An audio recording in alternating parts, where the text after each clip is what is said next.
One of my favorite things in the world to do is watch Friends. I know it's been off for years and years. It's not even around, but I still find myself binge watching old episodes. And I was thinking about this today and thinking, it's the predictability of the friends in the circle, right? You have Chandler with his quirkiness, Monica with her type A of just everything has to be so neat and tidy and organized. It's Phoebe's ability to make you laugh at her silly songs. Ross always comes in with those smart comments, and Joey and him and his food, like it is just so hilarious. And of course, Rachel, she just brings everybody together, and it's just such this beautiful, cohesive team of people.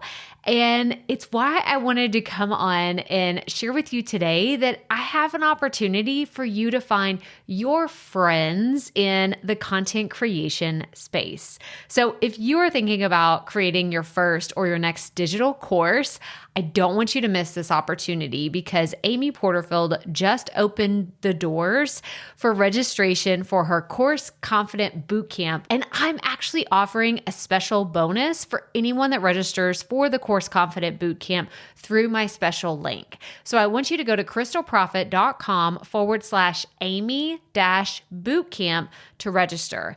That's crystalprofit.com/Amy-bootcamp.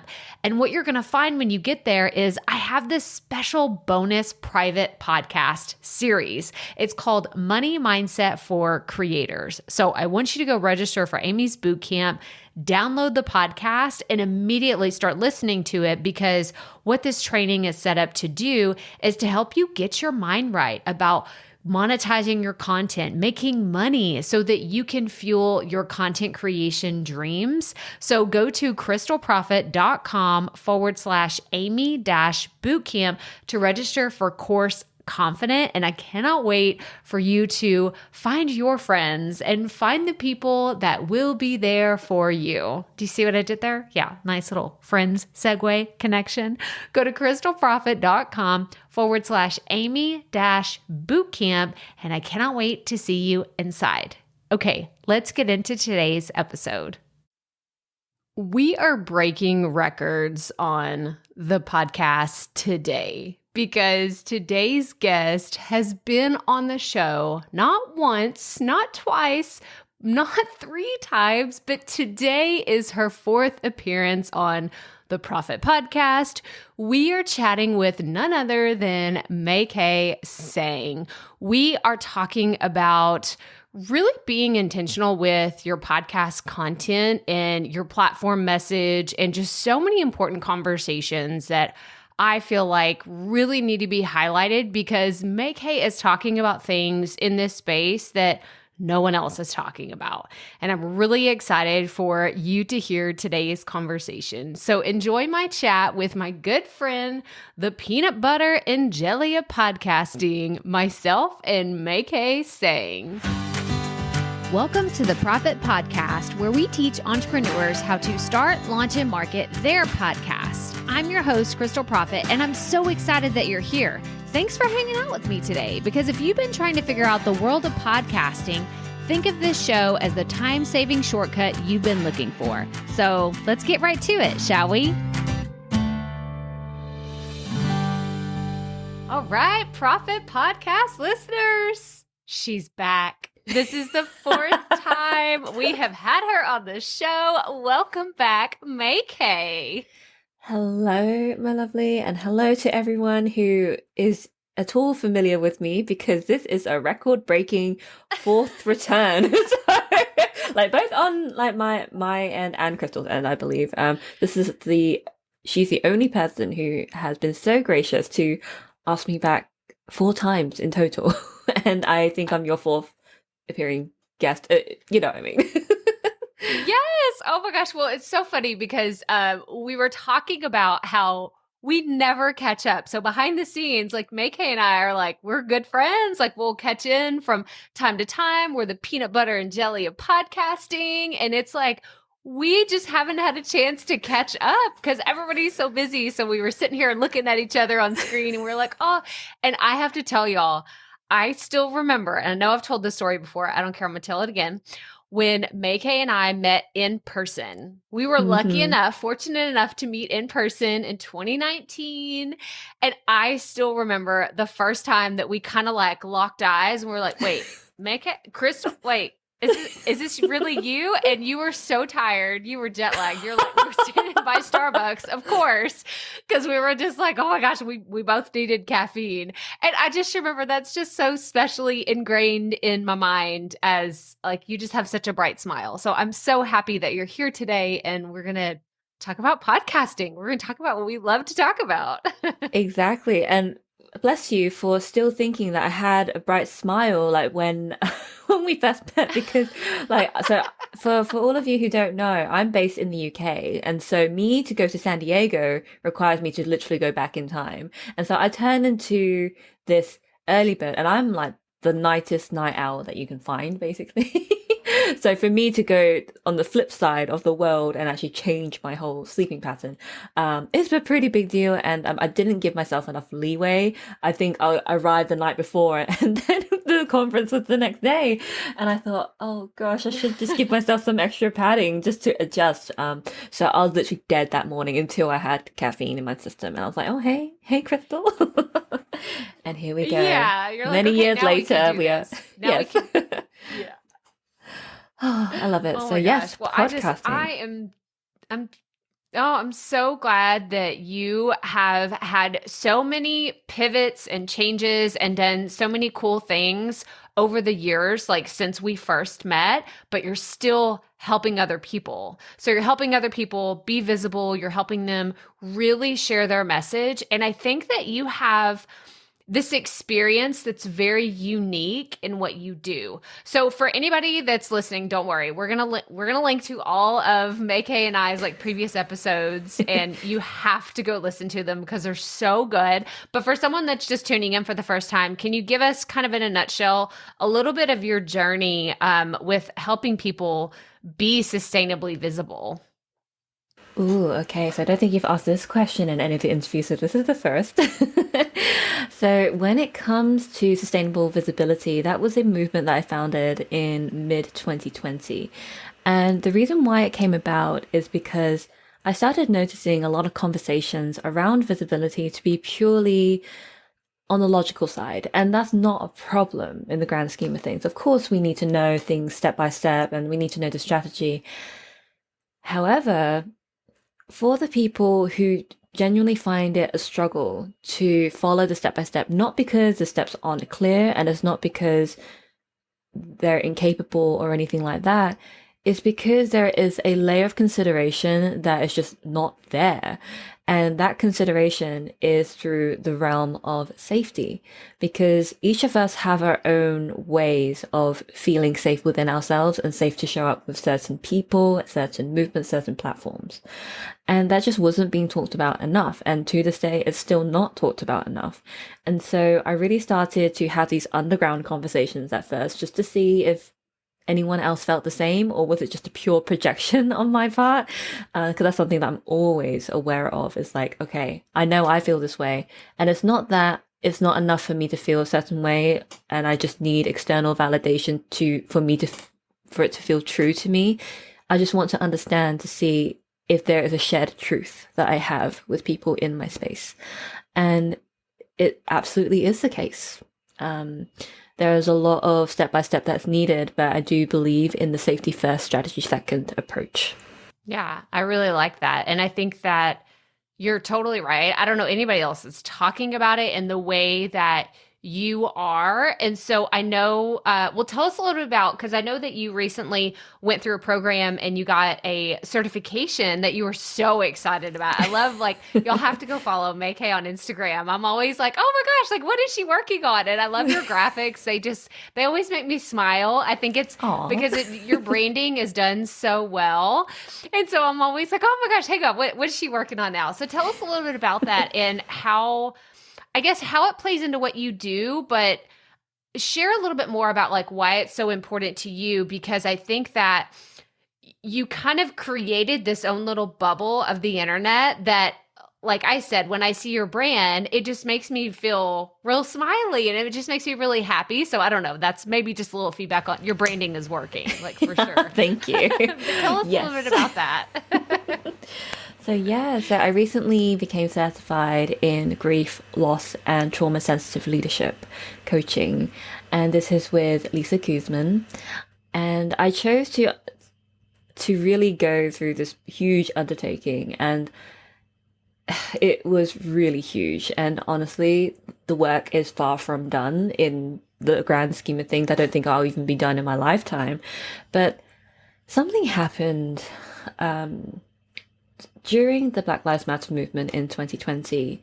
It was a huge wake-up call for me, and I realized how much of my life I've spent in ignorance and the things that I didn't know, and then I realized that any conversation around race I could not contribute to because I was spending so long trying to be neutral, and I realized that being neutral only enables the oppressor to continue, and I just thought, oh gosh, there's so much that I need to unlearn and learn.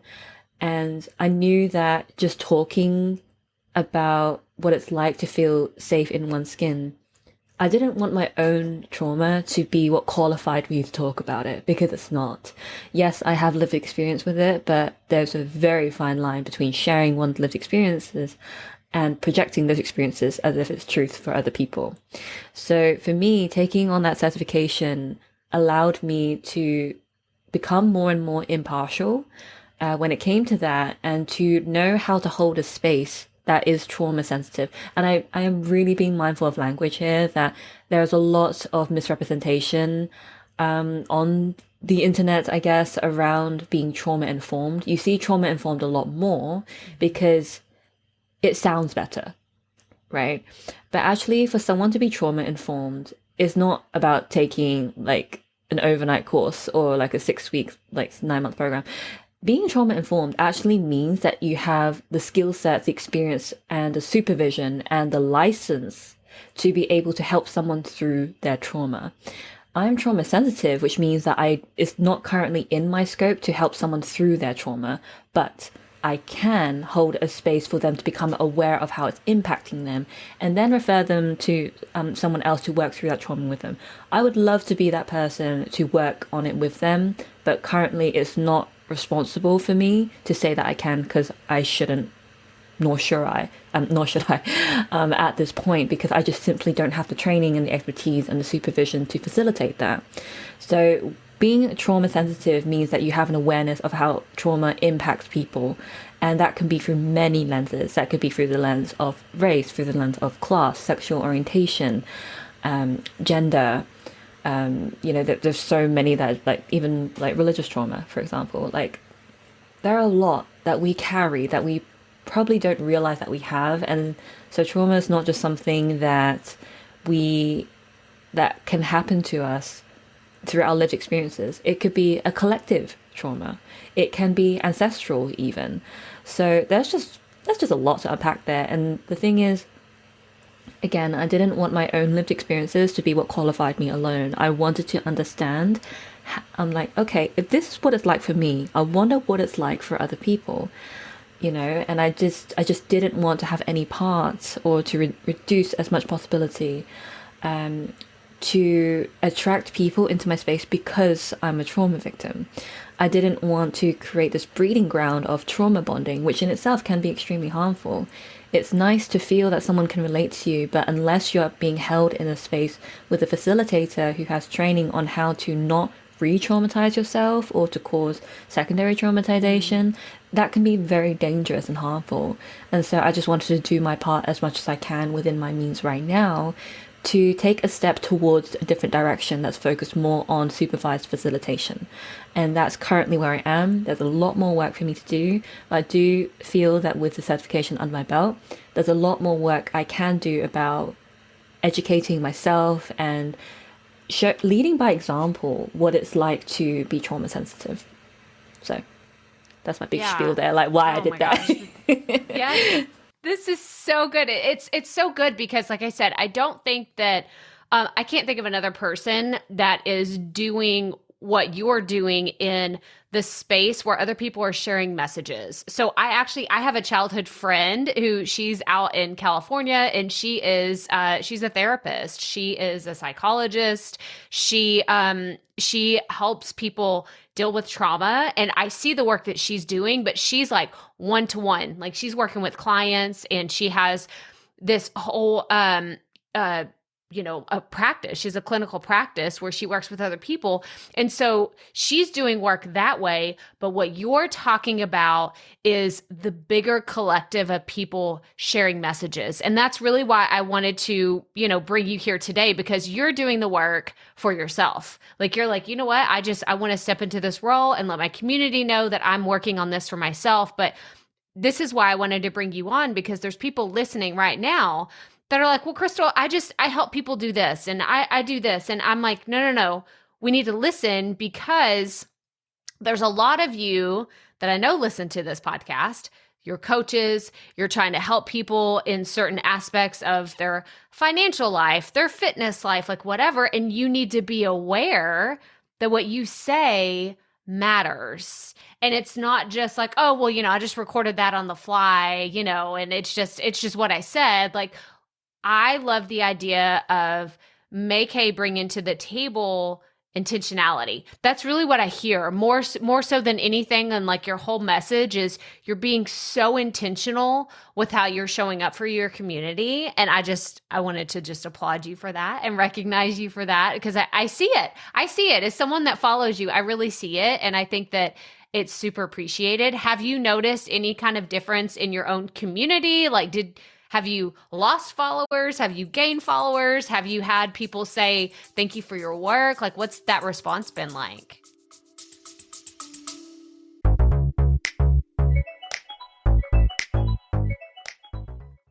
Being a woman in business comes with its own unique set of challenges, but also so many opportunities. We get ahead by leaning in to what makes us different from business as usual. I'm Samantha Hartley, host of Profitable Joyful Consulting, inviting you to a special 6-episode series exploring the experience of being a woman in business. You want to hear from women consultants who've hit $1 million, who sell 6-figure engagements, or who've broken their own revenue ceilings? Yeah, those are my clients, and they'll be sharing too. Join me for 6 must-listen episodes that tackle key challenges for women consultants. Follow Profitable Joyful Consulting on your favorite podcast app. I've received so much gracious support from my audience, from my peers, from my clients. I remember when I celebrated receiving the certification for my first post about it. And then one of my clients who's currently working with me inside of my Sustainable Visibility Incubator, she said, as someone who's actually working with you, I can see firsthand how you've integrated these practices, and it's been life-changing for me. And I thought, wow, that means more than she'll probably ever know, to be honest. And of course, I let her know that that's the case, and they've been nothing but supportive. And if anything, it's really helped me to discern who to collaborate with now, who to take on as clients, and who to continue nurturing that relationship with if we're already in a relationship, and who to say yes to for certain opportunities.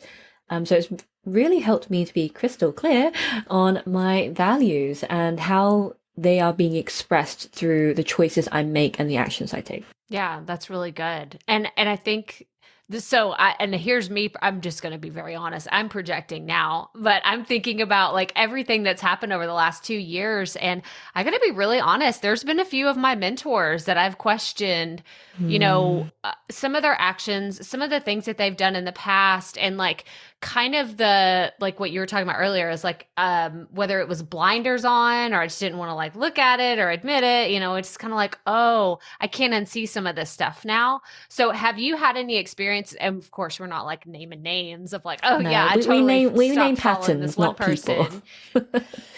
Yes. But have you seen anything that's like really stood out, especially for those people that are in the online business space? Oh yeah. I mean, I feel like I've got rose-colored glasses with the online business space, to be honest.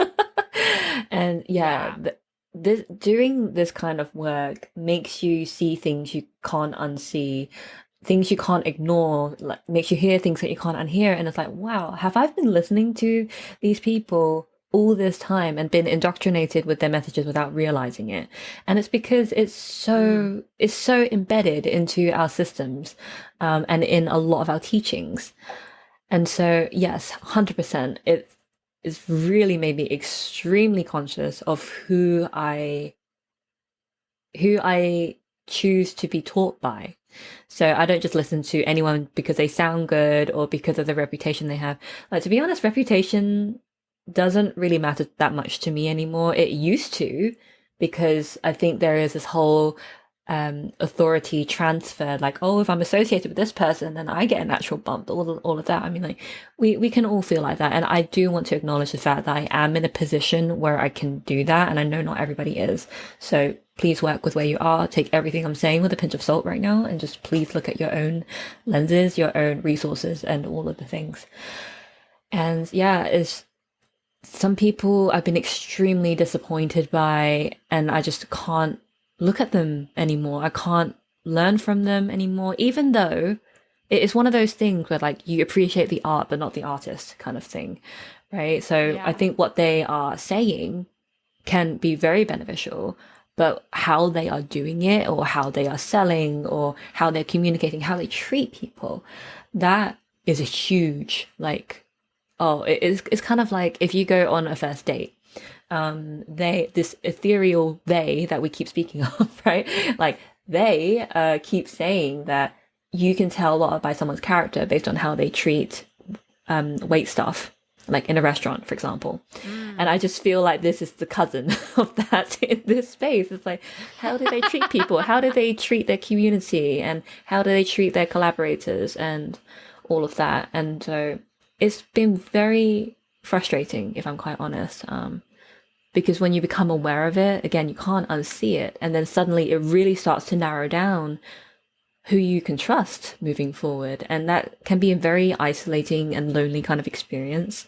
And that's a personal grief that is ongoing for me, like letting go of past teachers who at the time I really admired, I really adored, and wanted to do nothing but do right by them by being a good client, a good student. But now I find myself, I'm in this point in my business where I don't want to be under someone's wing anymore. Like, I want to see what I can do with my own wings. And I never say that I look up to anyone anymore, because that reinforces a power dynamic where I'm in a subordinate position and they're in a dominant one.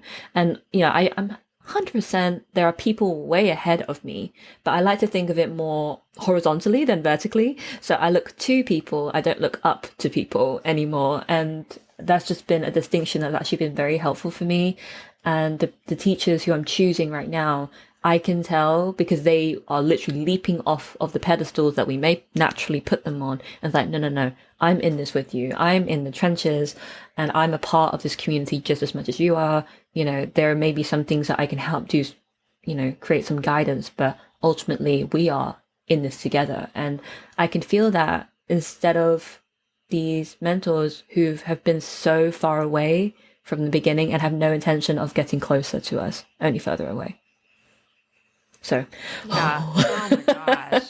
Yeah. So that's so well said, because I feel like what you just said is part of so many conversations that I feel like I've had behind the scenes for the last 12 plus months, but haven't really articulated so much of it. But like, you just hit the nail on the head of like just being so frustrated with the people that, you know, are leading, their authorities, their experts, they're in the space of, they have large followings, they have really big impact, and they know it, and they're still way further removed from the reality of people that are just coming up, and they have no intention of like, it's like, oh, sorry, that was me, you know, 10 years ago or whatever. And it's like I'm not there anymore.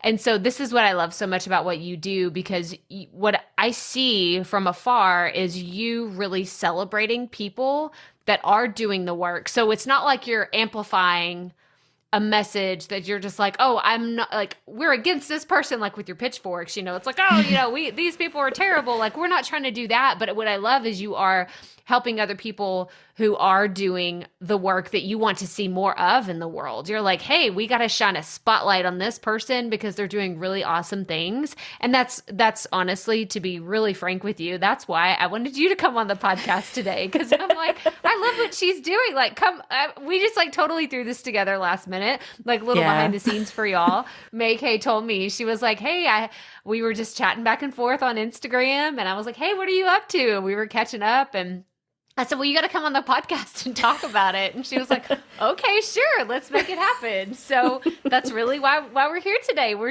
I'm here just to brag on you and tell you how much I appreciate all the amazing things that you're doing. So there you go. Just a little brag fest. Aren't you a gem? Thank you.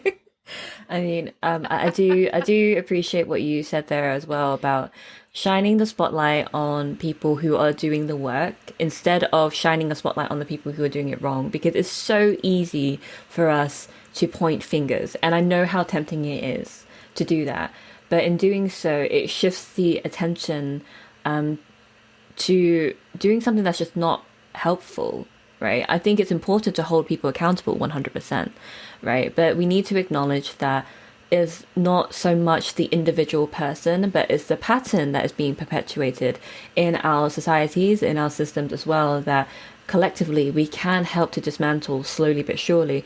As much as I want it to be super fast and turned overnight, let's be frank, these systems have been in place for an extremely long time, and it's not going to happen overnight. It might not even happen in our lifetime, and so all we can do is just do that dismantling process and plant the seeds and, invite the next generations to continue our work together to create a more equitable world, right? Because it's not equitable. So yeah, so much to say about that, but this is so good. It's so awesome though, because I love hearing you talk about it, because I can feel the passion that you have behind it. And if anybody's listening and you are helping people that are really going through a more serious, like a heavier topic, and it doesn't have to just be a super heavy topic, because I know we have a lot of people in our community that are helping people that are going through a grieving process, or they're going through something traumatic, like in real time. And I really encourage you to seek out people that are certified to like have Mai-kee on your podcast. Say, hey, I need you to come and, talk to this person, or, just reach out to the resources that are available. Because I mean, let's be honest, y'all, most of the time I'm just talking about podcasting. I'm just talking about here's how to do your dynamic content. Here's how to do this. But at the end of the day, what y'all are sharing on your shows, it matters. Like everything that you say really matters, and it has that ripple effect. So yeah, I'm just, I don't know. I'm just so excited to see what you continue to do with this work in the future. But I wanted to ask you, so I kind of like switched up our rapid fire questions. Okay. I'm here for it. I'm gonna throw it. I'm gonna throw her. Yeah, I'm just gonna throw her for it. All right. But when this episode goes live, it's going to be just kind of into the new year. And I want to know, what are you most excited about in podcasting in 2022? Ooh.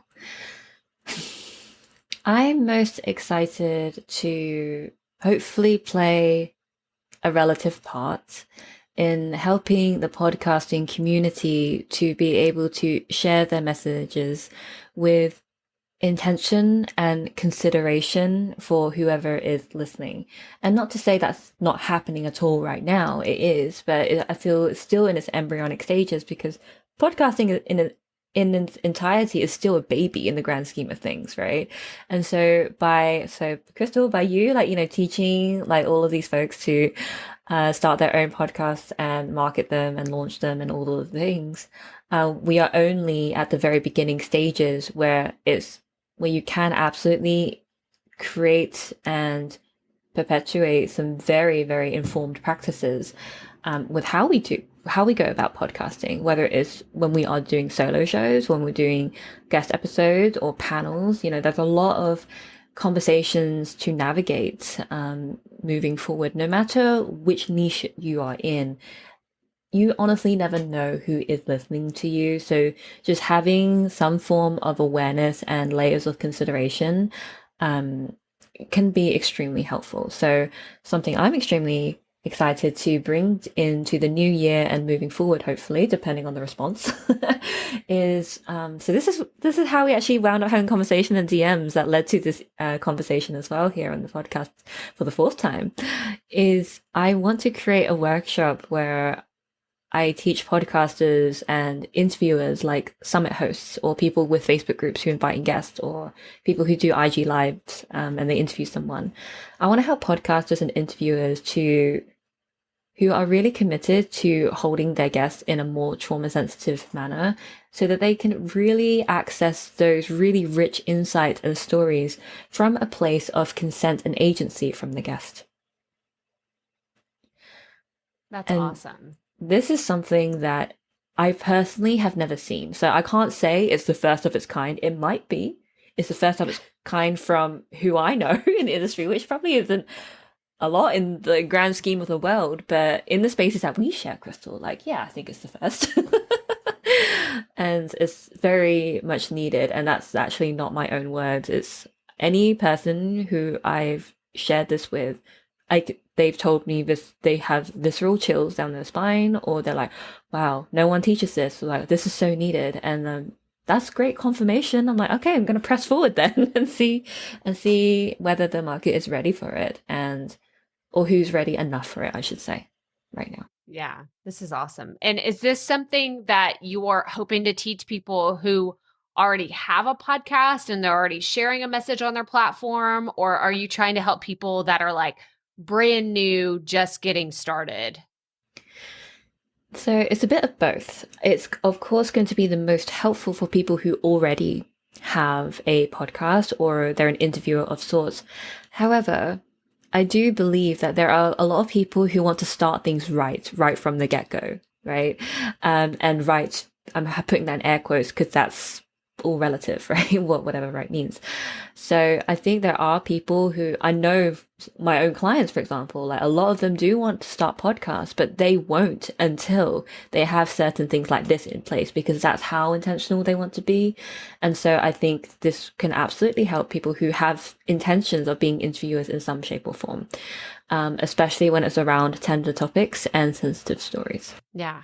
Okay. That's really good, because I know that there's going to be a lot of people listening. Like I said, we have people that are coaches. We have people that are trying to speak to bigger groups. I know for me personally, my big goal, and this is actually what I definitely wanted to ask you about. One of my big goals for 2022 is to guest on more podcasts. Ooh, and so I'm okay. like, this is so good. Like I wanted to ask you too. So I'm thinking back to our first conversation on the podcast where we talked about your 101 pitches that you did to all in of 30 these days. podcasts. And I wanted, oh my gosh, like I'm still like, I'm doing all this research for myself. I'm just like, how in the world did she do this? And so I wanted to do you have like an updated number? Like, is there like a ticker somewhere? Or so like, how many podcasts have you been on since you started this whole journey?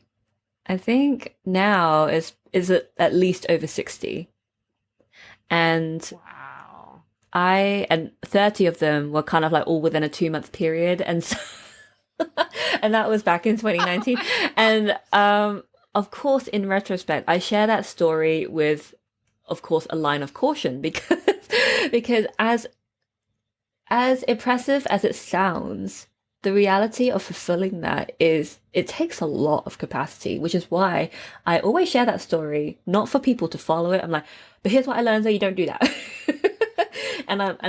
Who am I to tell people what they should and shouldn't do? I can only recommend and invite people to experiment to see what's right for them, right?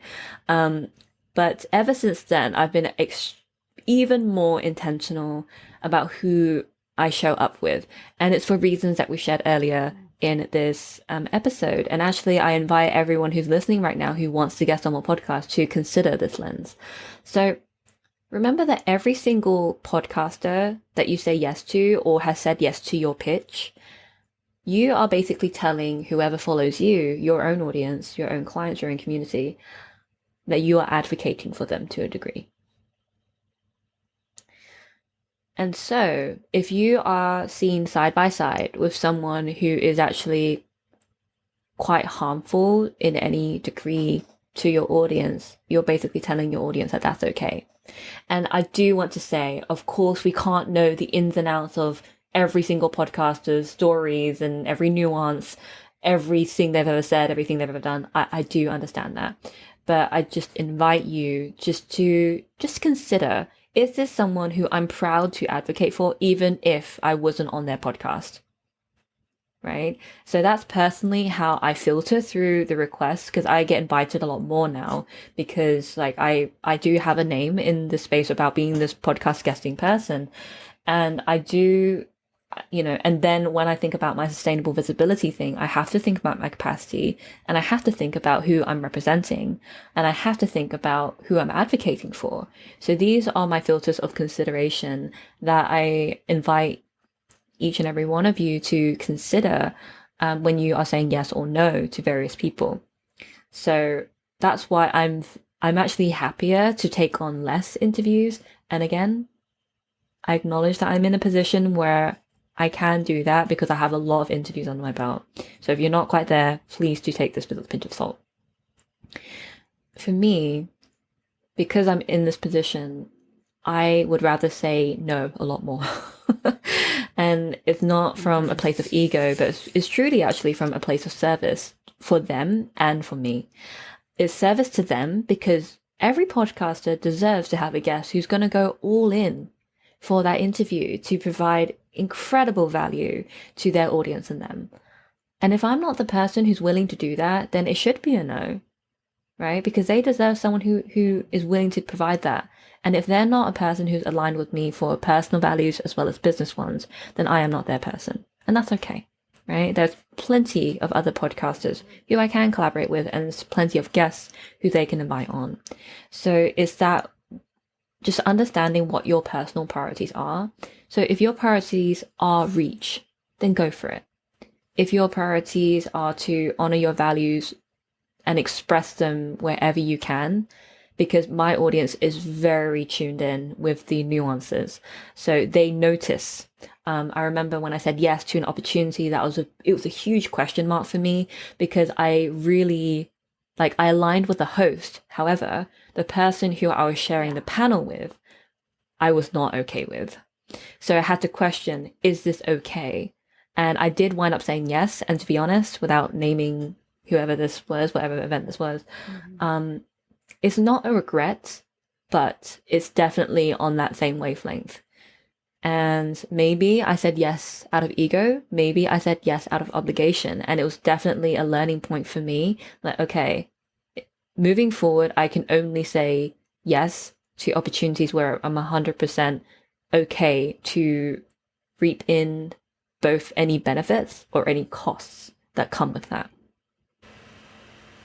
So this is so good. I feel like there was 6 mic drop moments in everything that you just said, because I mean, seriously, you just said exactly what I always think, but I never say out loud. So I want to repeat what you said that was just so impactful.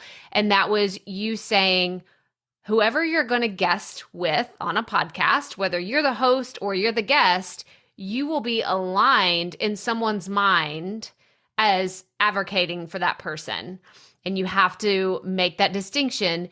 Is this someone I want to be associated with? And I totally agree with seeing people that go after, and I'll be really honest, I've done this myself, is where I'm like, oh, this person has, 500,000 followers on Instagram. I really, really want to be on their podcast, or I want them to come on my podcast because then they'll share it. So it's this vanity metric of, I just want shiny object, be in the spotlight. But then I sit back and, there was even a guest on this podcast where I look back and I'm like, man, that just wasn't a good alliance. And it wasn't that, their message was something I didn't want to be aligned with, but their audience it just didn't make sense. And so going back to what you were saying, that lesson learned has stuck with me. And I 100% agree that that's the lens that everybody should look through is, do I want to be associated with this person regardless of the following, regardless of the thing, like all the things, like you have to make that distinction. Is it reach or is it your values? And I'm going to say I'm pretty hardcore on my values too. Like I don't want to stray away from that because I think that it says so much about your integrity, Mai-kee, and I'm just 100%, like you can just see it. You can see it from a mile away how I'm like, integral? Is that the right word? No, that's not the right word. That is a word. I'm like, I don't think that's the right word. It's integral. I don't know. I'm not going to try to make up words here because it's just going to end badly. But yes, it was so good. It was spot on with so many things. Oh my gosh. Well, I wanted to go ahead.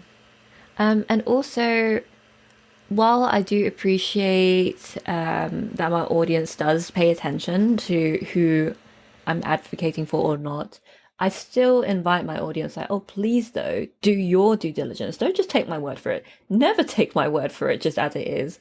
Because I think if I speak in such a way that's like, oh, yeah, just follow me and don't think for yourself, that's really encouraging them to shut down their own critical thinking. And that's not what I want. I want my audience to make decisions for themselves that can be influenced by me, but is informed by them. Right. And so when it comes to the responsibility that we are carrying as hosts and or guests, about the whole advocating whoever we are affiliating with, just remind your audience like, oh, but please choose. And that's not undermining your influence on them. It's just encouraging their agency, So just want to say that as well. Yeah. No, that's great. That's great. I actually want to go back to what you had said earlier about if you are pitched something, because I know you do get more pitches. I get pitches all the time too. And it's like, this doesn't align. Like, what is the best way to let someone down gently that you have found? If you're like, it's not about time, it's not about your schedule, and if you said that, it would kind of be out of integrity. If you're like, oh, I'm just so busy, I couldn't do it. Like, do you have any kind of language that you would use in like an email or a DM where you're like, this just doesn't align? Have you come across any of that? When I'm responding to them to a pitch they sent me?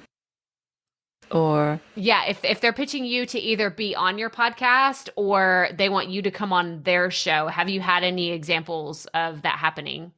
Oh yeah, plenty. Actually, I'm shifting the ratio because I've reduced the frequency of my podcast. It used to be weekly, but now it's fortnightly, which is every 2 weeks. And that has given me so much space, Crystal. I'm just so much more happier with this. I truly am, because I feel like I get to honor myself and I get to honor my guests way more than I used to, because it used to feel like a churn at some point. Anyhow, that's just a complete side note. And I shifted my ratio to 80% invitation and 5% pitches that I will accept. So that is, I only allow for 5 guests now. Like moving forward, only 5 guests out for an entire year, I will accept their pitch. And I didn't do that for the sake of making it hard to get on the podcast. It's just because of my capacity, And so when it comes to someone who's actually been very well intentioned, they've done their research, but their topic just isn't in alignment, sometimes I do invite them to send me potential like reframes on their topics, because maybe there is room there. So if I am genuinely interested based on the intentionality that I am receiving based on their copy. So I am someone, like I used to be a copywriter myself, so I read through copy very, very intently. I read a sales page, no matter how long it is, by the way. I read a sales page at least, I kid you not, 10 times. Like before I make a decision, or even after I made the decision, I still read the copy 10 times in total, because I just pay attention to the details so much. So by the way, all of you, please make sure that you're not copy and pasting, because there's something called nesting, where you see whether the it's either on Google it's dark green. So when something's been copied and pasted and it turns out dark green, then it's obvious to the receiver that you've copied and pasted that. Just so you know. So yeah, make sure that all of your fonts and all of your colors are on point. And if you are going to do copy and paste for the sake of simplicity, but please do personalize it, do it from a Google Doc or Pages or Word, not from email to email. Just a side note. Anyway, to answer your question, Crystal, when it comes to letting people down as kind as possible, we never know if we're going to offend someone. You know, we can't completely avoid that, but we can be kind where we can. So, for example, if someone has reached out to me well-intentioned, but it's just not a fit, I'll say, hi, Dana. I don't know, just first name that came to my mind. Like, hi Dana, thanks so much for reaching out to us and for your interest in being a guest on the podcast. At the moment, based on what we have seen from, you know, what you shared with us, it doesn't quite align with the direction of the podcast. We do invite you, you know, to repitch to us in the future if you still feel aligned with us. But for right now, I'm afraid it's going to be a no. So it's just something like that. Just letting them know it's not personal to them. It's their topics. It's not them. You know, and so I just have to be honest with them. And those are only for people who are well-intentioned. If people don't even bother to personalize, and like I've actually I had a meeting with my team today, and my team member, her name's Annie, she said like, you've gotten quite a few requests, like these pitch requests. I don't know whether to forward them to you or not. And I was like, I trust your judgment. And she's like, oh, good, because pretty much all of them are like a hi there, or, you know, just something completely impersonal. And I'm like, if they didn't bother, why should we? Right? So if they follow up, okay, fair enough. You might warrant a response, but you pretty much have an immediate no from me if you don't even bother to personalize it with my name and spelling it correctly and having a hyphen in there. Because yes, I have a hyphen in my name. It's MAI hyphen KEE, and it's not a capital K either, with K in the second part of my name. So these are the small details that do matter. And just a quick note, because I am Asian, so I do have an Asian identity. Something as simple as spelling my name correctly and being asked how my name is pronounced and not assuming, it means the world to me. And that's just one of those things that I don't have an easy name to remember, or to pronounce a certain way, or to spell a certain way. But when someone even asks, they can try and ask just to clarify. But if they just go on and assume, that just goes to show me that they are not the kind of person who picks up on details like I do. And that something as simple as that can be enough to turn me away. If there's potential for the bridge to be built, sure, if they reflect on their actions and come back in retrospect. But if it's not, and it's just like, okay. So yeah, I will reflect back what people give me, is what I'm saying. Yeah. And if you want to hear more of our pitch fest, our ranting, yes, the things that we do not like about pitches, please go listen to our previous podcast episode. We have one totally dedicated to that. We really aired out some grievances in that episode, and I'm still really proud of it because we just really, it's the best. We just you'll went all have in. to listen to it. It was the one just before this one. Not to do. Yes. It was the third one. Yeah. Oh my God. Mai-kee, I'm so happy to see your face. I'm so glad that we got to catch up. And I do have one more, I guess we kind of did rapid fire, but not really. But I do have one that I want to know. We went fire. Yeah, we did fire. That's what it was. It was fire. No rapid to it. This will be the one rapid question that I have for you. And that is, what's your favorite podcast right now? I wonder if I said this last time. If so, then there's quite some consistencies there. So the one that I listen to most is called the BS Free Biz. Oh gosh. I want to make sure that I honor this podcaster. So her name, give it a proper shout out. Yes, of course. So her name is Maggie Patterson, and she is the host of the BS Free Service Business podcast. So I just love that she called out a lot of you mentioned that one last time. Okay. Oh, I wonder who did I shout out last time, I wonder? Well, I'm going to have to go through all my old episodes as well. I know. I'm like, you're going to have to go listen to it because it was so good. And I feel like you always bring like a new podcast and something new to the mix. So I'm so excited. So tell us again the name of your workshop, and we're going to have a link to it in the show notes so everybody can sign up because it's happening January 19th, correct? 2022? Yes, correct. Yes, correct. And I'm going to be running it at 2 different times for time zone inclusivity as well. So it's called Converse with Consent, and the link to go check it out for the details. And if you want to sign up, I really hope you do. Go to maikeesang.com/consent. And you'll find all the details there. Perfect. Yes. And we're going to have links in the show notes. Mai-kee, thank you so much. Like, you're just such a bright, shining light for me. And I'm just so grateful that you are, hang on, I forget what it is. I think you're the jam or the jelly to my peanut butter. Yes, absolutely. So you're the peanut butter. I love peanut butter, but I'm also British. So we call it jam here, by the way. I think you all call it jelly.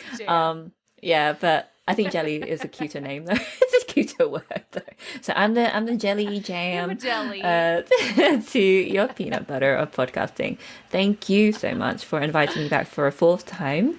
And I'm just so appreciative of the space that you carve out for these conversations to happen. So thank you. Yes. Thank you for being here today. And I told Mai-kee, I was like, if anybody starts inching in on her record of a 4th consecutive interview, I'm gonna have to call her back and say, yep, you got to come back on the show. Yes, 1st place. Oh gosh, I never got 1st place for anything as a kid, so that feels so meaningful to me.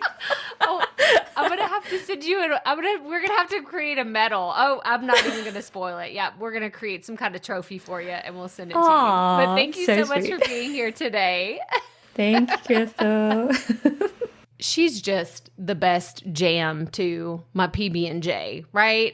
She is just so fantastic. I hope you enjoyed this conversation with Mai-kee. She is someone who, if you are brand new to her, you're like, oh my gosh, she was incredible. How do I hear more of her content? Please go sign up for her workshop. We're going to have a link in the show notes, crystalprofit.com/episode 322. And I also want you to go check out the previous episodes that we have done together about podcast guesting, some of the biggest pitching mistakes that we see podcasters making, or other people that just want to guest on shows. We get a little ranty in one of the episodes, but we're really honest. We have so many conversations behind the scenes about what it takes to be successful in this space, but how to do it in a manner that is really aligned with who we are and the people that we want to be, the brands that we want to represent, and who we want to work with. So make sure you go check out Mai-kee's workshop. Go to crystalprofit.com/episode 322 for all the details. But that's all I have for you today. So make sure you hit that subscribe or follow button wherever you're listening to this podcast. Go check out Mai-kee's other episodes that we have done here on the Profit Podcast. And as always, remember, keep it up. We all have to start somewhere.